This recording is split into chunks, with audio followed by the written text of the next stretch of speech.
पायल की दोनों नंदों प्रिया और कविता का स्वभाव बेहद बिगड़ा हुआ था। वो बड़ों की इज्जत नहीं करती थी, पड़ोसियों से बदतमीजी से बात करती थी और रिश्तेदारों को भी अपमानित करने से नहीं चूकती थी। उनकी बुरी आदतों में देर रात तक पार्टियां करना, झूठ बोलना, रात को देर से घर लौटना, हर बात पर झगड़ा करना शामिल था। अरे भाभी, ये क्या है? रोज वही पुरानी सब्जी और पराठे। कभी कुछ अच्छा बनाना नहीं आता क्या आपको? प्रिया, अगर तुम्हें इसकी जगह कुछ और खाना है तो बोल, तो मैं बना दूंगी। अरे रहने दो भाभी, तुम्हें तो सिर्फ माँ और भाई की परवाह, हमें कौन पूछता है? हम दोनों तो इस घर में सबको गलत ही दिखते हैं। क्या बात कर रही हो तुम दोनों? पायल सुबह से उठकर सबके लिए काम करती है और तुम्हें शिकायत करने के अलावा कुछ नहीं आता। एक तो बेचारी तुम दोनों के लिए नाश्ता बनाती है, ऊपर से तुम दोनों के नखरे खत्म नहीं होते। माँ, आप तो हमेशा भाभी का ही पक्ष लेती हो, हमें तो जैसे कोई पूछता ही नहीं इस घर में। हम दोनों खुद के बारे में खुद ही सोचती हैं। और हाँ माँ, हमारी टेंशन मत लो, हम दोनों अपनी चिंता खुद कर सकते हैं। चल प्रिया, हम बाजार से कोई नाश्ता कर लेंगे। यहाँ रहकर इन दोनों के सड़े से चेहरे देखकर अपना दिन नहीं खराब करना हमें। कविता सुनो तो, मैं कुछ और बना देती हूँ। रहने दो बहू, ये दोनों बहुत बदतमीज होती जा रही हैं। इन्हें बड़ों से बात करने की तमीज ही नहीं रह गई है। तुम इन दोनों की फिक्र मत करो, अपने आप खा पी कर आ जाएंगी। जब से इन दोनों की कॉलेज की पढ़ाई खत्म हुई है, ये दोनों बहुत ज्यादा हाथ से निकल गई हैं। घर पर थोड़ी देर भी नहीं टिकती। सोमेश का काम कब खत्म हो रहा है बहू? कब आ रहा है वो वापस? माँ जी, अगले महीने आने को बोल रहे हैं। बस तो ठीक है, सोमेश के आते ही मैं इन दोनों के लिए रिश्ता ढूंढना शुरू कर दूंगी। मैं चाहती हूँ इन दोनों की जल्दी से जल्दी शादी हो जाए, नहीं तो ये दोनों न जाने क्या करेंगी। हैं तो दोनों मेरी बेटियां ही, मैं इन दोनों का कभी गलत नहीं सोचूंगी। मुझे इन दोनों के भविष्य की बहुत चिंता है, पता नहीं सब कैसे होगा। माँ जी, चिंता मत कीजिए, मैं जानती हूँ इन दोनों के लिए अच्छे घर का रिश्ता जरूर मिलेगा, सब अच्छा होगा। पायल की सास को दोनों बेटियों की बहुत चिंता थी। पायल भी जानती थी कि उसकी दोनों नंदे अभी सही गलत का फैसला नहीं कर पाती हैं और ना ही कुछ सुनने को तैयार होती हैं। इसलिए पायल ने समय के साथ सब कुछ ठीक होने का इंतजार किया। एक दिन पड़ोसी मिसेस मेहता सविता देवी को अपने बेटे की शादी का निमंत्रण देने आई। प्रिया और कविता अपने कमरे में थी। सविता जी, आपको अपनी पूरी फैमिली के साथ शादी में समय पर पहुंचना है, कोई आनाकानी नहीं चलेगी। आप तो जानती ही हो उर्मिला जी, सोमेश तो ऑफिस के काम से कुछ महीनों के लिए मुंबई गया हुआ है, बाकी हम लोग जरूर आएंगे। वैसे आप कब कर रही हो अपनी प्रिया कविता की शादी? हम तो कब से मिठाई खाने के लिए बैठे हैं, ढूंढ ही रहे हैं। जैसे ही अच्छे रिश्ते मिलेंगे हम दोनों की एक साथ ही कर देंगे। प्रिया और कविता बाहर से आई आवाज सुन रही थी। वो दोनों चिढ़कर बाहर आती हैं। आंटी, आपको हमारी शादी की चिंता छोड़कर अपनी बेटी की शादी की चिंता करनी चाहिए, क्योंकि हम जानते हैं आपकी बेटी की शादी बहुत बोरिंग होने वाली है और हमारे लिए तो रिश्तों की लाइन लगी रहती है। वो तो हमें अपनी टाइप के लड़के पसंद नहीं आ रहे। हम आपकी बेटी की तरह तो है नहीं, आपने जैसा कहा वैसे ही चंपू लड़के से शादी के लिए हाँ कह दें। सॉरी अगर आपको हमारी किसी बात का बुरा लगा हो तो। प्रिया और कविता मिसेस मेहता को ताने देकर कमरे में वापस चली जाती हैं। बेचारी मिसेस मेहता ने तो अपनेपन से बात कही थी, पर प्रिया और कविता ने उसकी इज्जत की धज्जियां उड़ा दी। माफ करना उर्मिला जी, क्या करूं, दोनों किसी के भी सामने कुछ भी बोल देती हैं।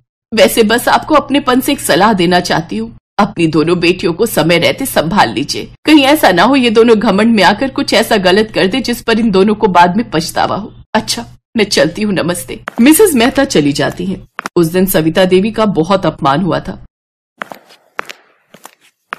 तुम दोनों को बिल्कुल भी समझ नहीं है किसी से कैसे बात की जाती है। अगर ऐसा ही तुम्हारा हाल रहा तो सारी उम्र कुंवारी रहना। अरे बनाकर रखनी पड़ती है सबसे, तभी अच्छे रिश्ते हाथ आते हैं। मिसेस मेहता की बहुत जान पहचान है अपनी रिश्तेदारी में, मैंने उनसे तुम दोनों के लिए रिश्ता बोला हुआ है ढूंढने के लिए।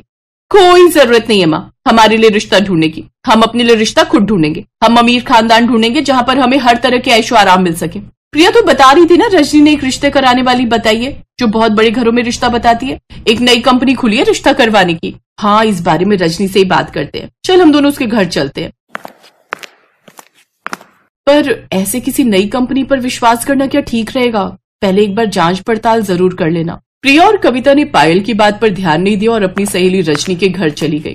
अरे तुम टेंशन मत लो, अनीता आंटी इस लाइन में बहुत समय से हैं। उन्होंने बहुत बड़े बड़े रिश्ते करवाए हैं, बहुत फेमस हैं वो। तुम दोनों को अनीता आंटी से मिलना चाहिए। वो बड़े घरों के लड़कों के रिश्ते करवाती हैं। थोड़ा पैसा लगेगा लेकिन बहुत अच्छा रिश्ता मिल जाएगा। मैंने भी उन्हें पैसे दिए हुए हैं अपने लिए बड़े घर का रिश्ता बताने को। मुझे तो उन्होंने काफी अच्छे रिश्ते बताए भी है। मैं तो सेलेक्ट करती रहती हूँ। वैसे अभी तक बात नहीं हुई है मेरी किसी से, पर प्रोफाइल्स अच्छी हैं। अरे पैसों की कोई टेंशन नहीं है, वो तो हम दोनों आंटी जी को दे ही देंगे। बस हमें तो अमीर घर का लड़का चाहिए जो हमारे नखरे भी उठा सके और हमारी फरमाइशें भी पूरी कर सके। तो ठीक है, तुम बिल्कुल सही जगह जा रही हो। अभी हम अनीता आंटी के घर चलते हैं। प्रिया और कविता बिना सोचे समझे अनीता जो रिश्ते करवाती थी उससे मिलने चली जाती हैं। रिश्ते करवाने वाली अनीता ने उन्हें अपने मीठे शब्दों में उलझा लिया। आप दोनों बहुत खूबसूरत हो, मेरे पास आप दोनों के लिए बड़े घरों के रिश्ते हैं, पर शर्त यह है कि मैं पूरे पैसे पहले ही एडवांस में ले लेती हूँ, क्योंकि मुझे पता है आजकल किसी का भरोसा नहीं। मैं रिश्ता करवा दूं, शादी हो जाए, फिर मैं तुम्हारे घर चक्कर थोड़ी काटती रहूंगी। ससुराल में बार बार आना भी अच्छा नहीं लगेगा, इसलिए मुझे तुम पहले ही पैसे जमा करवा दो, सारी टेंशन ही दूर हो जाएगी। ठीक है आंटी जी, हम आपको कल पैसे जमा करवा देंगे, बस आप अच्छे रिश्ते बताना। हमें पैसों की कोई चिंता नहीं है, बस लड़का अमीर और स्टाइलिश होना चाहिए। हाँ, और थोड़ा विदेश में रहता हो तो मजा ही आ जाएगा। अनीता ने उन्हें जल्दी से पैसे देने के लिए मना लिया। प्रिया और कविता लालच में आ गई। वो अनीता की बातों के जाल में फंस गई और उन्होंने अगले दिन ही अनीता को 2 लाख रुपए पकड़ा दिए। अब वो अच्छे रिश्ते आने का इंतजार करने लगी। कुछ दिनों तक अनीता प्रिया और कविता को टालती रही कि आज रिश्ता बताऊंगी, कल रिश्ता बताऊंगी। बात चल रही है, ऐसे करते करते काफी दिन बीत गए। फिर एक दिन प्रिया और कविता के पास रजनी का फोन आता है और वो बताती है कि अनीता फ्रॉड निकली और वो सबको ठग कर देश छोड़कर अपने पति के साथ कहीं और भाग गई है। तभी पायल उनके पास आती है। पायल सब कुछ सुन चुकी थी। भाभी प्लीज आप माँ और भैया को इस बारे में कुछ मत बताना, नहीं तो वो हम दोनों को बहुत डांटेंगे। कहीं ऐसा न हो कि वो हमें घर से निकाल दे।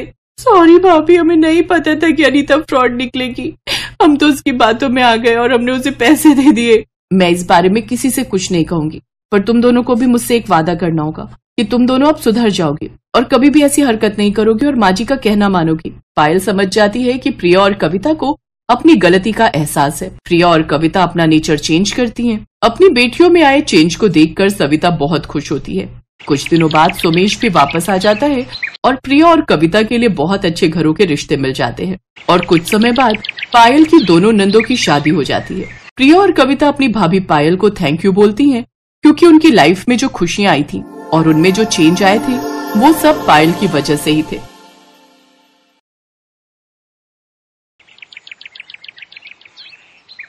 रोहित आज ऑफिस से दोपहर में ही आ गया। अरे देवर जी, आज दोपहर में ही आ गए, क्या बात है? हाँ भाभी, आपको तो पता ही है, आज लंच लेकर नहीं गया था और बाजार का कुछ खाने का मन नहीं था। सोच रहा था घर आकर आपके हाथ के गरम गरम पराठे और सब्जी खाऊंगा। वैसे आज खाने में क्या बनाया है? भिंडी की सब्जी बनाई है। मुझे पता था कि तुम्हें भिंडी की सब्जी बहुत पसंद है। मेरे दिल में आवाज आई कि तुम आने वाले हो, इसलिए मैंने भिंडी की सब्जी बना ली। ओह भाभी, आपकी इन्हीं अदाओं पर तो मुझे प्यार आता है।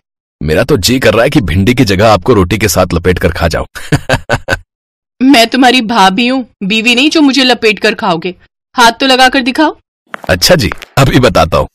छोड़ो न देवर जी, कोई आ जाएगा। माँ जी कमरे में सो रही हैं, ऐसी आवाजें सुनेंगी तो जाग जाएंगी और पता नहीं क्या सोचने लगे। हाँ ठीक है, पर मनाली जाते समय मुझे प्रॉमिस करो तुम ट्रेन के डिब्बे में मेरे साथ ही बैठोगी। अच्छा, तुम्हारी होने वाली पत्नी तुम्हारे बराबर में बैठी होगी, मैं तुम्हारे साथ कैसे बैठ पाऊंगी भला? अरे कोई बात नहीं भाभी, उसे बड़ा पता चल रहा है, वो बहुत सीधी है और थोड़ा बहुत प्यार का नाटक उसके साथ भी कर लूंगा। रोहित का अपनी भाभी सोनिया के साथ नाजायज रिश्ता था, पर इस बात के बारे में घर में कोई भी नहीं जानता था।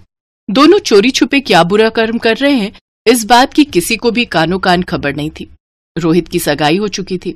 उसकी मंगेतर प्रिया की सगी बहन रिचा मनाली में रहती थी। रिचा का बेटा हुआ था, इसलिए वो खूब धूमधाम से अपने बेटे का नामकरण संस्कार कर रही थी। इसमें उसने रोहित के परिवार वालों को भी बुलाया था, इसलिए रोहित और उसकी फैमिली प्रिया की फैमिली के साथ रिचा के घर मनाली फंक्शन में जा रहे थे। रोहित की शादी को सिर्फ 2 महीने बाकी रह गए थे, फिर भी रोहित और सोनिया की हरकतें रुकने का नाम नहीं ले रही थी। सब लोग मनाली के फंक्शन के लिए निकलते हैं। ट्रेन में अलग अलग सीटों पर सब बैठ गए थे। सोनिया का पति अनुज उसे माँ की सीट पर बैठने के लिए कहता है। सोनिया, माँ की सीट पर बैठ जाओ। प्रिया और रोहित एक साथ बैठेंगे तो अच्छा लगेगा। प्रिया काफी देर से माँ की सीट पर बैठी है। हाँ हाँ, कोई नहीं प्रिया, आ जाओ, तुम रोहित के साथ बैठो, मैं माँ के पास बैठ जाती हूँ। वैसे तुम्हारे मम्मी पापा दूसरे डिब्बे में हैं, कहीं तुम उनके बिना उदास तो नहीं हो रही हो? कहो तो मैं तुम्हें वहां तक छोड़ आती हूँ। नहीं नहीं भाभी, ऐसी कोई बात नहीं है। मम्मी पापा से अभी मेरी फोन पर बात हुई है, उन्होंने खाना खा लिया है, वो सो चुके हैं। सोनिया, कोई बात नहीं, प्रिया ने आगे चलकर हमारे घर की बहू ही बनना है। सोनिया को यहीं बैठे रहने दो। इसी बहाने वो हमारे साथ थोड़ा वक्त बिता लेगी। प्रिया रोहित की सीट पर ही बैठ जाती है। गाड़ी का एसी फुल स्पीड पर था, इसलिए सबने कंबल ओढ़ रखे थे। कुछ देर बाद अनुज और सोनिया की सास अपनी अपनी सीट पर सो गए। प्रिया को भी नींद आ रही थी। रोहित के कंबल में ही वो एक साइड में सो गई। प्रिया को रोहित के कंबल में सोता देखकर सोनिया मन ही मन गुस्से में आ रही थी और वो गुस्से में रोहित के फोन पर मैसेज करने लगी। रोहित, मुझे तुम्हारे कंबल में आना है। तुमने प्रिया को अपने कंबल में घुसा रखा है, उसे हटाओ, मुझसे ये सब देखा नहीं जा रहा। भाभी ऐसे कैसे हटा दूं? वो मेरे बिल्कुल नजदीक बैठी है। अच्छा, कोशिश करता हूँ। प्रिया भाभी को ना सामने माँ के साथ परेशानी हो रही है, हम अपनी सीट पर बैठा ले। हाँ हाँ, क्यों नहीं, आ जाओ भाभी, आप भी यहीं आ जाओ। ठीक है, वैसे मैं कबाब में हड्डी तो नहीं बनूंगी ना? भाभी आप भी ना कैसी बातें करते हो, प्लीज। सोनिया बहुत खुशी से रोहित के कंबल में घुस जाती है और रोहित को छेड़ने लगती है। तभी प्रिया रोहित के कंधे पर अपना सिर रखकर सो जाती है। तुम तो बोल रहे थे ट्रेन में मेरे साथ टाइम बिताओगे, यहाँ तो उल्टा हो रहा है। तुम इस प्रिया के साथ बैठे हो, देखो ना तुम्हारे कंधे पर सिर रखकर बैठी है, इसका सिर हटा दो। भाभी अगर मैं इसका सिर हटा दूंगा तो ना अच्छा नहीं लगेगा। अभी जैसे तैसे प्लीज ऐसी बैठी रहो। मैं ये मौका मिल रहा है ना साथ बैठने का, मैं आपको बैठा रहा हूं ना साथ, वो कम है क्या? ओहो देवर जी, आपकी तो टोन ही बदल गई। सही है, मैं आपकी भाभी हूँ, बीवी नहीं। ये बात तो मुझे थोड़ी थोड़ी समझ में आने लगी है। क्या भाभी, आप भी ना छोटी छोटी बातों पर नाराज हो जाती हो। देखो ना, मैंने आपका हाथ पकड़ा हुआ है ना, मैं आपके साथ हूँ। ये देखो, प्रिया तो साइड में है। मैं कैसे मान लूं कि आप मेरे साथ हो? मुझे तो तब यकीन होगा ना जब आप मुझे अपना थोड़ा समय दोगे। प्लीज देवर जी, मुझे तुम्हें अपनी बाहों में लेना है। भाभी यहाँ ये कोई जगह नहीं है। देखो देवर जी, मेरा बहुत मन है आपको गले लगाने का, मैं नहीं रुक सकती। सोनिया रोहित से चिपकने लगी और कुछ देर बाद जब सब गहरी नींद में सो गए तो रोहित और सोनिया ट्रेन के वॉशरूम में जाने लगे। अचानक प्रिया उठ जाती है। अरे रोहित, भाभी आप दोनों कहाँ जा रहे हो? वो सोनिया भाभी को वॉशरूम जाना था तो मुझे लगा रात का टाइम है तो अकेला न जाए। हाँ हाँ, कोई बात नहीं, मैं चलूं? नहीं नहीं, तुम आराम से सो जाओ, हम दोनों चले जाएंगे। सोनिया रोहित के साथ वॉशरूम में चली जाती है और बस वहां उनकी बेशर्मी शुरू हो जाती है। कुछ देर बाद वो दोनों वॉशरूम से बाहर आ जाते हैं और आकर सो जाते हैं। अगले दिन सब लोग मनाली पहुंचते हैं। प्रिया की बहन रिचा ने फंक्शन के लिए एक बहुत ही सुंदर जगह ले रखी थी जो ऊंची पहाड़ी पर थी। सब लोग फंक्शन को एंजॉय कर रहे थे कि तभी सोनिया का ध्यान फोटो खिंचवाते हुए हट गया और वो ऊंची पहाड़ी से गिरने लगी और बचाओ बचाओ चिल्लाने लगी। कोई बचाओ, मैं नीचे गिर जाऊंगी, मैंने इस पेड़ को पकड़ा हुआ है, ये पेड़ टूट रहा है। सोनिया की नजरें रोहित को देख रही थी पर रोहित सोनिया के करीब भी नहीं आया। अचानक अनुज सोनिया को अपना हाथ देता है। सोनिया घबराओ नहीं, तुम्हें कुछ नहीं होगा, मैं तुम्हें कुछ नहीं होने दूंगा। मेरा हाथ पकड़ लो सोनिया, मुझ पर विश्वास रखो, मैं हूं ना, मैं तुम्हें कुछ नहीं होने दूंगा, प्लीज मेरा हाथ पकड़ो। सोनिया की आंखों में आंसू थे। उस समय वो अनुज की आंखों में अपने लिए सच्चा प्यार देख रही थी जो रोहित की आंखों में नहीं था। सोनिया को समझ आ जाता है कि रोहित और उसके बीच जो भी रिश्ता था वो सिर्फ एक सम्मोहन था और कुछ नहीं। सच्चा प्यार तो अनुज करता था जिसने अपनी जान पर खेलकर सोनिया को बचाया। जैसे ही सोनिया ऊपर आई वो झट से अनुज के गले लग गई और बहुत धीमी आवाज में उसने अनुज को सॉरी बोला।